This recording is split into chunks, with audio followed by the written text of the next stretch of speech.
is Kupfull with Kennedi, and today on my show I have the owner of Blackberry Molasses, and she is a college graduate from University of Memphis, and she is a mother and she is a wife. This is DeCandria Ball. Hi. Hello, how are you? I'm doing well. Glad to be great. here.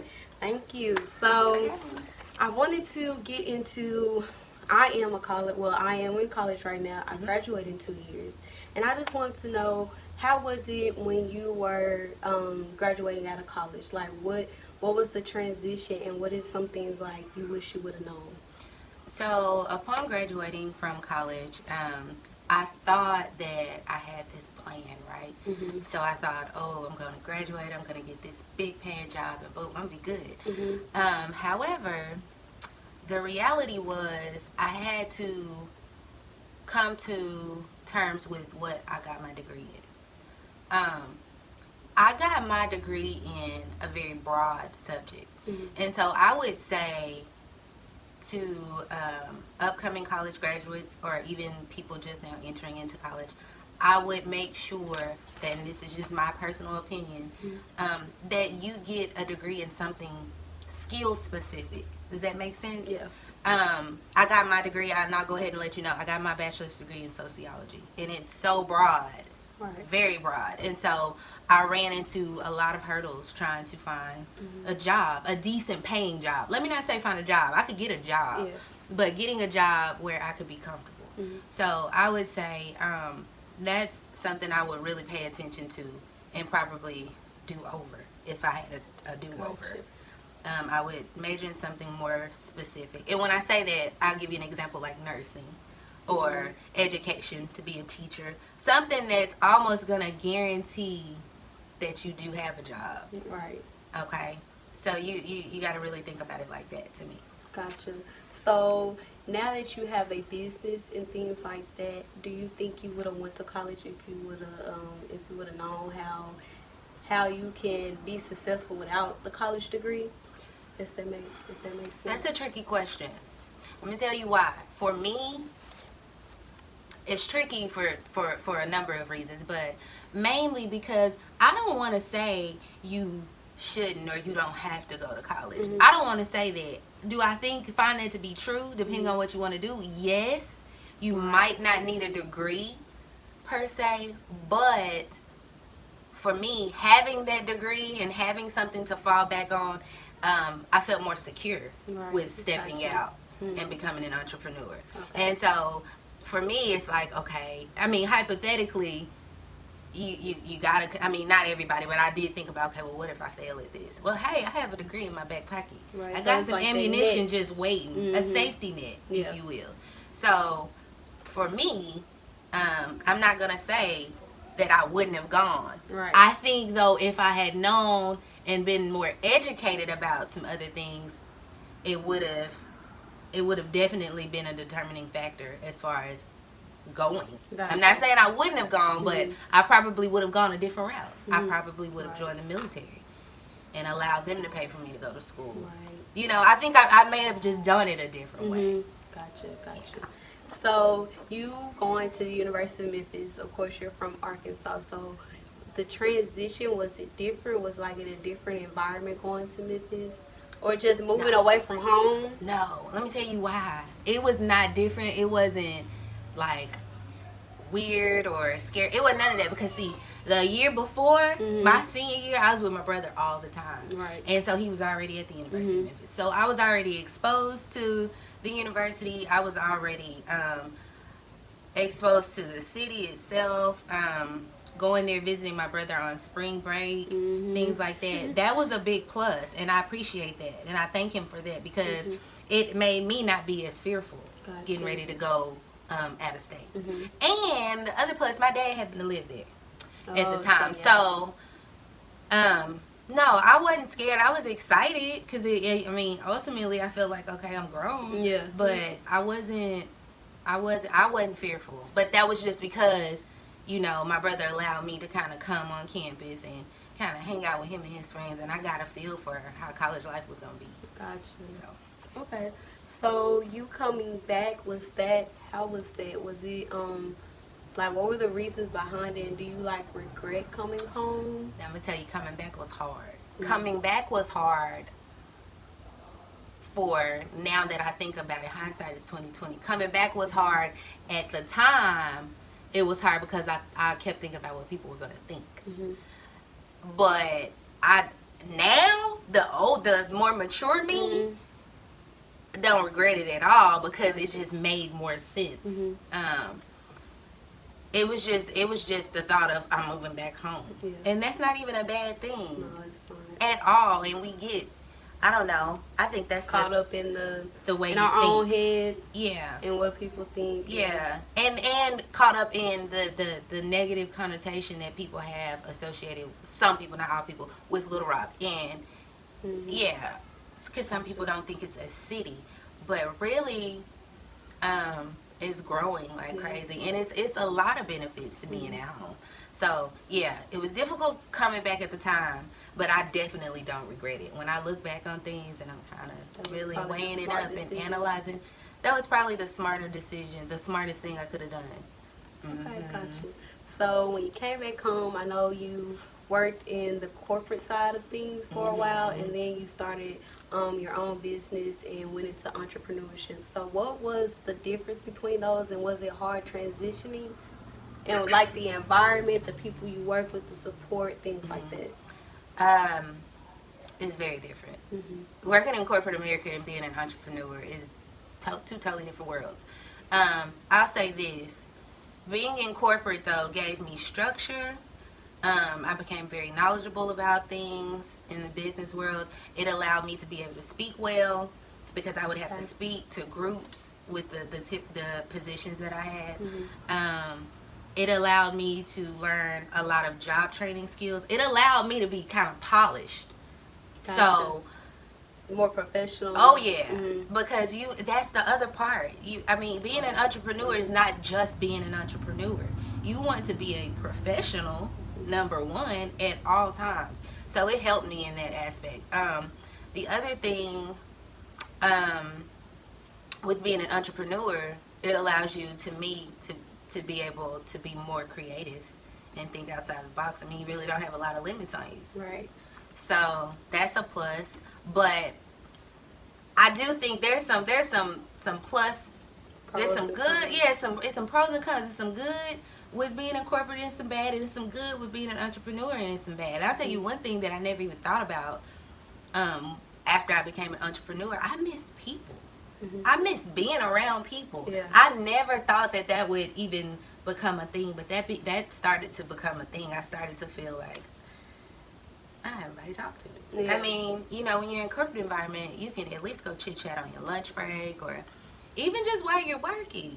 Right. And a lot of times you spend more time with your work family than you do with your own family. True. Because you really do. And so I didn't have that anymore. Mm-hmm. So that became kind of lonely. Like when I would get off work and leave the boutique, I wouldn't have a whole lot to talk to my husband about. Not as far as like, let me tell you what happened at work today. Right. That wasn't that anymore. Mm-hmm. So those are some differences. But being an entrepreneur allows you to be more flexible. It allowed me to be very flexible once I had a child, and we'll get to that part. Mm-hmm. And I was newly married. Everything is so it works better. With your personal life. With my personal life, that transition was better with my personal life and my husband's, because we both were coming from two totally different lives. Mm-hmm. I mean, totally different, and so, but it worked. Yeah. So yeah, I think it's some benefits to both. I don't knock corporate. I don't. But if you don't have to go that route, then hey, definitely a great thing. Okay, so let's get into your entrepreneurship. You have a boutique called Blackberry Molasses. Mm-hmm. What was the process and how you got everything together? Just the way that you wanted it, and just starting it off. So initially, when I started working towards Blackberry Molasses, the first thing that I started writing stuff down. Mm-hmm. I started writing stuff down, write the vision and make it plain, right? Mm-hmm. So I started writing. I was working at Job Corps at the time as a career readiness instructor. So I would write it down, and I wrote like a what I wanted my mission to be, my target audience, things like that. Mhm. And I was just really trying to cover everything. I mean, I kind of didn't know what I was doing, but Right. I was just winging it. It just Mhm. sounded like, hey, this is what I need to be Mhm. doing. So I did that, and then after that, I kind of started pricing out the things that I would need, as far as like supplies, Finding things vendors, like was that. that Yeah. difficult? So finding vendors, it wasn't difficult, but let me tell you what I did. So the year before, it was either, yeah, I think about a year before, 6 months before, we had gone to New York. Mhm. And that afforded me and allowed me to be able to literally walk the streets of Manhattan and Soho, those areas. Mhm. And what I would do, I would go into these stores and I would look at the tags. And Oh, I yeah. would look, Mhm. I walked, I would never forget that experience. My feet were on fire by that night because I walked miles and miles and miles, and I kept calling my mom. I'm like, I found this vendor and this vendor. I really wasn't sure though if they were good or Right. bad, but I would jot them down. I had a book with me. I wrote those down, and then when I would just go visit different places, I would kind of try to check out the tags. And then the other thing that helped me, back when I was younger, I mean not younger, sorry, a few years before that, I had worked at this store, and I kind of was able to get some insight, as far as vendors and stuff like that. So it wasn't necessarily difficult. What happened though, as I was starting to find the vendors, you have to kind of test these vendors. Right. So that's the other part to it. It's like a trial and error thing. Just because you found the vendor doesn't mean it's a good vendor. It doesn't mean they have good quality product. Doesn't mean that their customer service is A1. I mean, it does not mean that. Right. So you still have to test the vendors. Mhm. But no, it wasn't difficult. But that's kind of how I started the process of getting started. I didn't have any books that I read. I didn't go to any seminars or anything. But so now though, well, this is 4 years later. I've been in business now for 4 years. 4 years later though, it's so much information out there though, as far as starting small businesses and stuff like that. And when I say so much more, it's so much more that it's literally at your fingertips. I think that people should take advantage of webinars and seminars and things like that, because even, especially the free ones, even if you don't necessarily gain anything, maybe you can pass that information along. So that's one of the things I wish I would have done, is maybe known a little bit more about things like that were available, those resources. But that's kind of how I started. And then from there, I started looking for a physical location. That was just kind of, I didn't really have a specific area in mind. No, I didn't. I did not. Oh, let me backtrack. I'll tell you what I wish I would have done starting this process. I wish I would have started the marketing and the branding part at the forefront. What I did do was, I was trying to do that, have the grand opening and everything all in one walk. So I didn't really allow people to I didn't give them the opportunity to I didn't give myself the opportunity to introduce the business to them.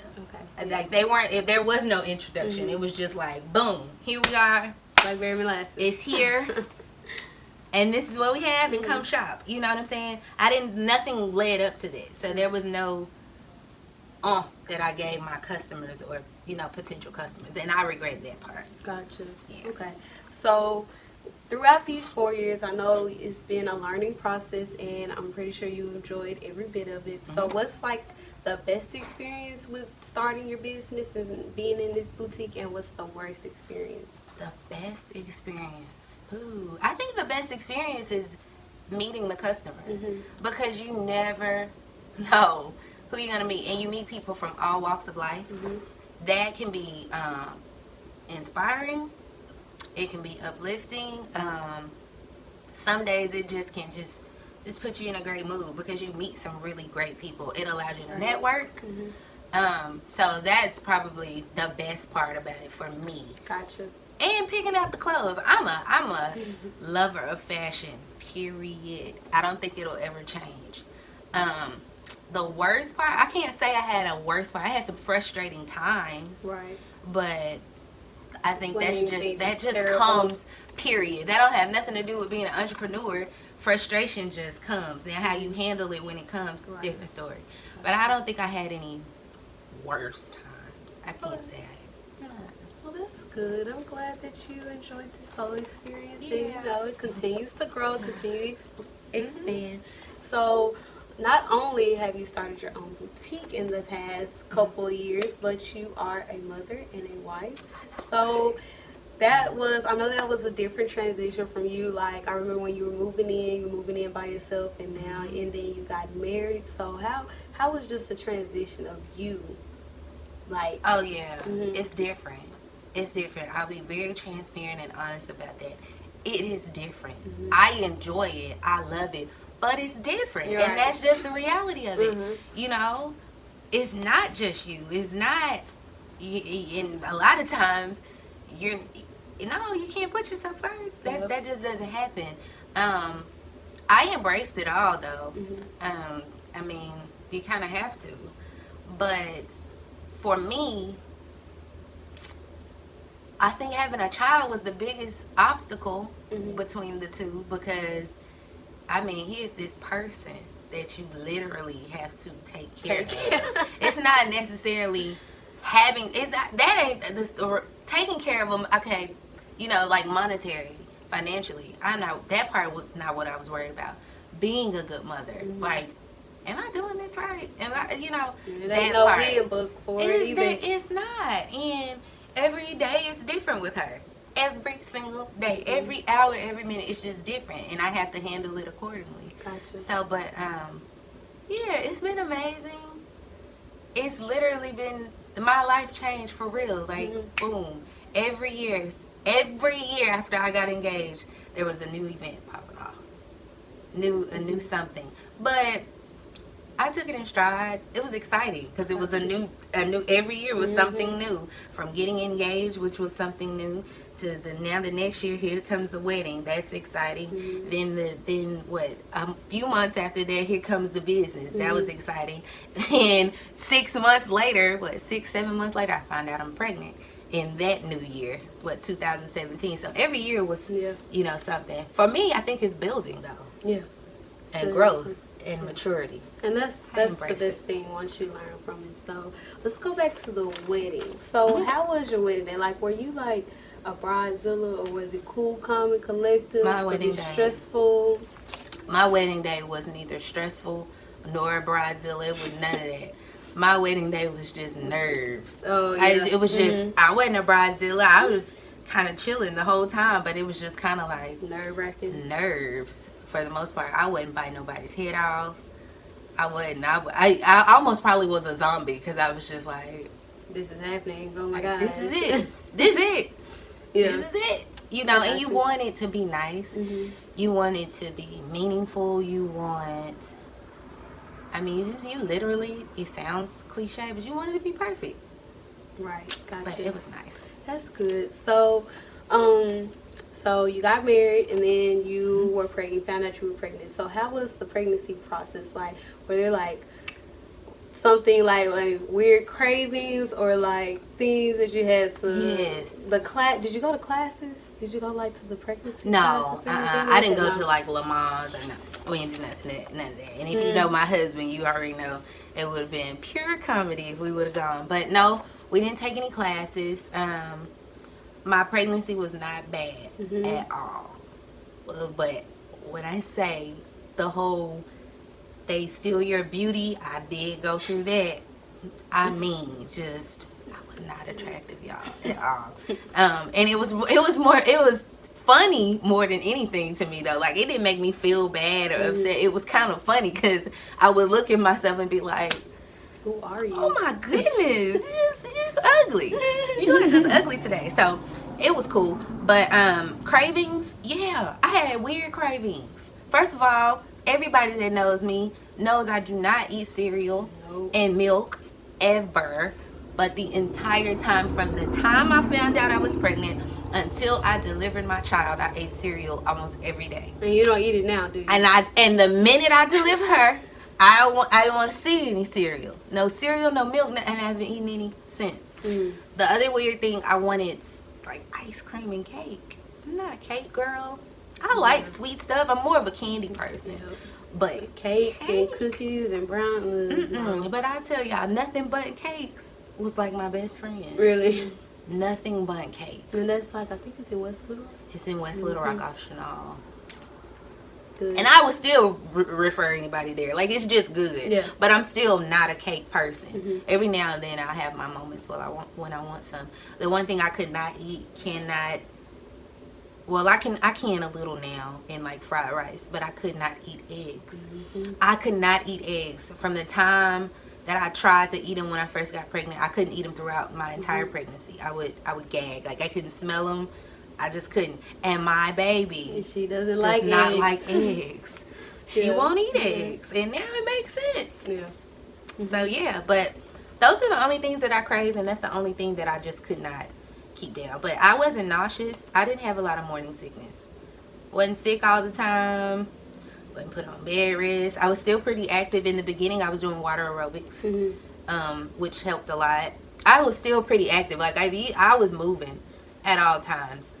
And towards the end, though, it got rough. It got rough just because it was like, I'm tired. Yeah. Like, my feet would hurt. Did your feet swell up? Did you have swollen feet? No. I didn't swell up bad or anything. Okay. I did not. The only thing that got really huge was my nose.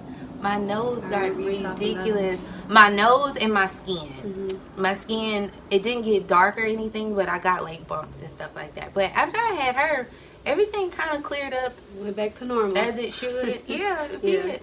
Okay. Well, that's, Even the that's weight good. gain. Oh, well, yeah, that's real good. 'Cause I know, it's, it Yeah. can come. Yeah, I really lost weight after I had her. I lost some weight because I tried breastfeeding in the beginning. Now, that's a whole nother topic. I didn't do well with it. I'll try it again with another one, but But I lost weight, and the weight that I have now has nothing to do with a baby because I was back to my normal size. Now, I'm maybe 10 pounds heavier than I was before I got pregnant. Okay. Well, that's not too bad. You know. Yeah, that's just me just kicking it in. Gotcha. Eating So, what I want. all that is great. So, we're going to get off the serious note. We're going to play a little game. It's game time. So, the game is called the 5-second rule. And so, I will give you a topic, and you have to name 3 things off this topic or off this list in a matter of 5 seconds. And yeah, we're just going to do a couple. Let's play. So, I got my timer right here. Okay. Okay, so the first one is name 3 HBCUs. Go. UAPB, Howard University, Spelman. Okay, that was good. I know some more though, y'all. I know some. Let me see. Okay, name 3 sitcoms. This on TV. 3 sitcoms. Oh my goodness, I'm not a TV person. Power, Queen Sugar. You lost. That was 5 seconds. You. Y'all, I don't watch a lot of TV. Not a lot of TV. I didn't watch a lot of TV before I had a child, and I surely don't watch a lot of TV now. Yeah. Okay. 3 comedians. Go. D.L. Hughley, Bernie Mac,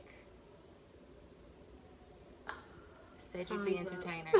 I know a lot of comedians. I thought you would know that one. My like, mind just went blank. I don't think of earthquake. I'm thinking of a lot of them, but my mind went blank. Sorry. Okay. You should get this one. Name 3 shoe brands. Go. Oh, Nike, Adidas, Puma. Okay. I knew you She was gonna get that she didn't one. say specific. No, I did. Dressy Just tennis 3. shoes. I can give y'all all those. I know you can. We're gonna list 3 things that you will find in a backyard. Go. A rake, leaves, lawnmower. Okay. That was 4 seconds. That was pretty good timing. Okay, this is the last one. Let's see if you. Okay, it's not too hard. We can do name 3 social media sites. Go. Facebook, Instagram, Snapchat. Yeah. I ain't know if you was Listen, on. I had to think about what a social media site was for a second. I'm like, a social media site? What is that? Okay. Yeah. So yeah, that was pretty good. That was the end of game time. Cool. So so I know with you having a boutique and everything, you are very into fashion. And so I just wanted to talk about some trends that are popping right now, that are upcoming and becoming popular. I think some of them are like maybe trends that are coming back and things like that. Yeah. So we're just gonna do like a yay or nay, what you think about it. We're gonna go from there. So let's one of the trends that are coming back is bucket hats. Bucket hats. And I remember bucket hats when I was in middle school, and now they're coming back. So what you think of yay? I kind of like bucket hats. It really just depends on the whole fit, if that makes sense. I tell you, we went to an all-white party. It was maybe a few months back, and my husband wore an Adidas bucket hat, and it was so dope. Really? It was dope. He had on all white, and he had on like some fitted joggers and some Adidas and just a white t-shirt. But that Adidas bucket hat made his whole outfit just look totally different. Because I'm sure you're thinking about it, and you're like, it sounds super plain. Yeah. But when he put that hat on, it was just like, It just made it pop. yeah, It gave it that extra. Yeah, so it just really kind of depends On how but you I'm wear it. Yeah, it depends on how you wear it. I'm not against bucket hats. Okay, tie-dye is coming back. What do you think about tie-dye? Look at my shirt. So that's a yay. I kind of like it. Yeah, I'm like tie-dye. more of bright color tie-dye though, but when I got this shirt, I just happen to like it because it says hustle, But I like tie-dye because I like colors. I like tie-dye. It's fun. Yeah. Yeah. You can do different You things with can. tie-dye. It Yeah. just depends how it's looking on the shirt. So fanny packs. I like fanny packs. For the fanny pack? Oh yeah, I am a fanny pack supporter. Why? Because I don't carry purses. Okay. I like purses, but I don't keep up with them well. Fanny packs I feel more secure because I can really snap it or tie it or whatever around my waist, and it's like right there, literally attached to me. It's very convenient too. Yeah, it's convenient. And then I don't need a lot anyway with me. I just need something to put my lip gloss in, my phone, my wallet, or my my debit card, driver's license. That's it. Yeah. And a fanny pack is perfect for that. Yeah, I really like the fanny pack. Oh more. yeah, I'm pro fanny packs. Especially with me being in college, I can just put one on, and they are so stylish too. I really like them. And you can even throw it around your shoulder and wear it a different way. That's how I see the guys wearing it. So it's like really nice. They're versatile. My mom makes fanny packs. Yeah, so look into that. Yeah. So we were talking about the men wearing fanny packs. So there's like a trend of men wearing purses. What you think? Let me say this.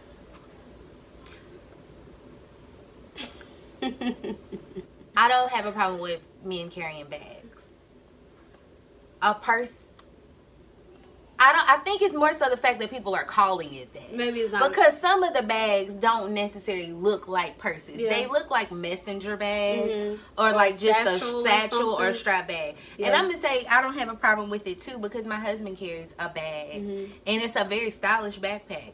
And I know him, depending on how it's made, he may carry one that you can drape across the front just for security though. Gotcha. And he is extremely masculine, so I mean, y'all married, so so I'm not against men carrying bags. I think more so it's somehow it's a negative connotation to it for whatever reason, but I don't think it's a bad thing that men carry bags because sometimes they do need to put their things in a bag versus just sticking their wallet in their back pocket because they can lose it so easily. And somebody can snatch it up. Seriously. So, but yeah, that's my take on it. Yay. Yeah, I'm kind of for it. It just really depends. It depends. Gotcha. Yeah. Okay, so biker shorts. I was talking to my mom about this. She was like, "God, she remember when they were out then and she hates them, and now they're back and she still hates them." I don't like them. I think they're cute. I think they're cute. I don't wear them though for two reasons. One, I don't like when shorts like that start to roll up on my leg. Yeah. So that's one reason why I don't wear them. Two, I don't wear them either because I have to have something covering my backside, and more than likely with biker shorts, they're not gonna. I don't know how. It just depends on how that look. Because what I'll probably do is tie something around my waist. So it just depends how you wear it. It just kind of depends. But they're cute. They're very cute on other people. I like the colors too. They're bright ones. They're really cute. But I just don't have any. Honestly, I just don't have any. And a lot of my style. No, let me not say my style. A lot of my wardrobe, not on purpose, has just changed because I'm a mother now. But depending on where I was going, I would wear some. Yeah, just slip some on. Yeah, I can't count it out. Yeah, and some pumps. Yeah, that'd be dope. Yeah, that would be cute. It just depends how you wear it, what it look like. Cause some people make it look a little raunchy and a little ratchet, right? But, you know. But you can make it cute. You can make anything super fly and cute and classy. It's just how you put it together. So yes. So the last one for you, feelers. Feelers are coming back, and I've heard a lot of negative and a positive from it. They look nice, but I don't know if I would wear them. So I'm not against feelers. I personally never liked how feelers look. Yeah, they're I just don't like how they're bubbly, and I just personally they've never taken to feeler, but I don't knock it. Yeah, they got some new. They got I'm some kind of nice like that colorways Reebok too. I'm kind of like. Yeah, I like the Reeboks better. I like than the high top ones. The high top Reeboks. Yeah. But feelers, I'm kind of like. They just I'm not so there yet. bulky, but I think maybe just step out in them one time I might because of the colorways they have. But as far as just wearing them, because at the end of the day, you have to remember. I mean, whatever that brand is, if they don't make you, you make it. So true. Really, I mean, I'm not against any fashion trend brand. I'm just not, because all of it, I love it all. It's beautiful. It's versatile. It looks different on everybody. I mean, this top would look totally different on me versus the next girl, and that's cool to me. I like that. So I'm really not against anything. Okay. Fashion wise. Gotcha. So still digging into fashion. I want to do a kind of what not to wear, because it is very important to how you how your appearance look when you're going to certain places. And I know one thing, me being in college, I'm learning the professionalism of things and how to dress like that. So I wanted to talk about what not to wear when you're going for an interview. Okay. Like the thing, what have you seen and what you know you shouldn't wear, like a no-go? I've seen bright colors. Big no-no. I've seen people dress way too casual, meaning flip-flops or open-toe shoes. Yeah, big no-no. I mean, I know people are kind of like, but this is 2000. I get it. However, you want to stay professional, and if you want that job, you just gonna have to follow suit. So yeah, those things, the long nails. Young ladies have to be. I know it's in. It's a thing. Yes, it is. It is a thing with the colors and everything. When you're going on these job interviews, it is not professional. You want your nails to be natural and keyboard length, and you'll understand what that means. You want the colors to be a natural color, French manicure, American manicure, a nice soft subtle color. You know, these bright colors and these long claws. It's just not gonna cut it. It's not gonna cut it in the period, guys. Don't do it. Even hair color, you have to be careful. Everybody knows, know me, I'm a chameleon with hair. I like to change it up. I love color and all of that. But when I was in corporate and going on those interviews, I had to bring it back, whether it be dark brown or black. You just have to. Right. It just comes with the territory. So that's the other thing. Guys, these earrings, I would take them out. I would take them out. I would. Nose rings, ladies. I just would. I would also make sure that I keep. I have tattoos. I have them, but I would not expose them in that interviewing process. I would keep those covered up just because. Just for the professional. Just for the professional aspect. No, it's not about people judging or not letting you be you. You know, that's just a part of being mature and understanding these are the policies and procedures, and you just have to follow suit, or you can go work somewhere else. It's simple, but it shouldn't be that much. I don't personally think you should have to put up that much of a fuss about covering up your tattoos. I mean, hey, I don't think it's that bad, and it's like only 30 minutes to 45. That's it. Quick interview. You in and out. Just put on the professionalism, get the job, and then you go back to But whatever you looking like. there's plenty of what not to do. But yeah, those are definitely some that Definitely stick out. some keys. Okay, so you were talking about hair and how you're just a chameleon with hair. And listen, y'all, she has almost tried every hairstyle in the book. So I just want to know, what was like your favorite hairstyle? She had, so let me list. So she has I know you were natural. You permed your hair, you shaved one side of your hair, you went all the way bald, you wear sew-ins, you've done the braids, you've done faux locks. So I've done wigs. Wigs. So what was what was your favorite? Have you done a ponytail? I've done ponytails. Okay, I have yeah, pictures of ponytails. Everything. So what was your favorite one that you just out loved? of all hairstyles? Just everything that you've done. My favorite and most convenient is being that low fade. Period. What they say, period. That's period poo. Yes. Period. Because it was convenient. It was low maintenance. It was just the bomb. And I'm gonna tell you something. It's liberating. You feel like I'm just free. Like, I don't know why it makes you feel like that, but I never had low self-esteem. I was like, if anything, it made it go from wherever it was on up there, because you just feel a sense of freedom, and I did, and I felt extremely confident. Your features stand out a little bit more too, believe it or not, because now you can't hide behind the hair. You can't hide behind anything. Everybody's gonna see you, like, for real. They're just gonna see your head what shape, God, your whole head. Yeah, what God created, and I loved it. Yeah, I embraced it. My husband loved it. He wasn't even my husband at the time, but he liked it. Yeah, So, your wedding, you had I had a low. It was low and blonde. If you're familiar with Amber Rose, it looked just like that. Yep, I remember that. Sure So, did. yeah. So what's the one that you just you was like, I'm gonna take this out. I gotta change this hairstyle. You didn't really like it. In the beginning, I loved it, but being natural. Being I'm gonna tell you, I have no desire to be what they call now a loose natural. Like, I don't. Right. The maintenance as your hair gets longer. This is me, y'all. Again, I'm not saying don't go natural. I'm not saying go slap or relax on your hair. Don't do that. I mean, I am saying that. Don't go do that. By no means. But what I am saying is, for me to maintain my hair once it grew to a certain length and stuff when I was natural, a loose natural, it was too much. It was way too much for me. It was a lot. I don't think I ever want to be a loose natural again, honestly. I mean, you can't ever say what you won't do, but right now, at this very moment, I have no desire. Yeah, I got you. So yeah, I'm on the same page with that. It's a lot of maintenance, and especially when you're busy. I'm in school, and of course you're a mother, you're running a business. It's a lot, and it's very time consuming, and it can be expensive with products. Oh yeah, and then it's like you gotta try this one, and this one don't work, then you gotta go to that one, things like that, and then like you wake up one morning, take it down, and it don't look right, and then you have to figure out what you're gonna do with your hair for the day. Do I have a cute hat to slap on? Do I have a wig that I can slap on? Can I just pull it up in a puff?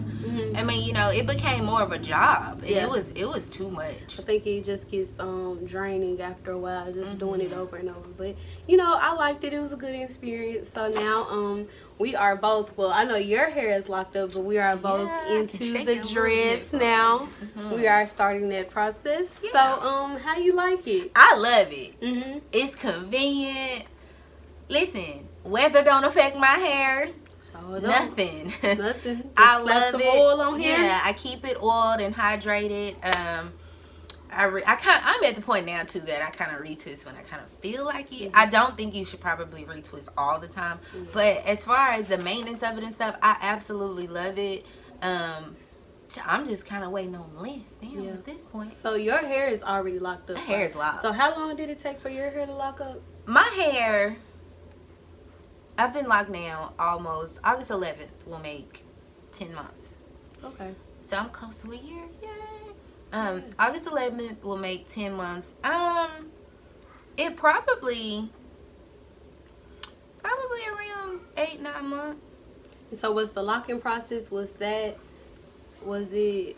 hard or difficult? I know like now it's hard for me to just be patient and let it lock up and things like that.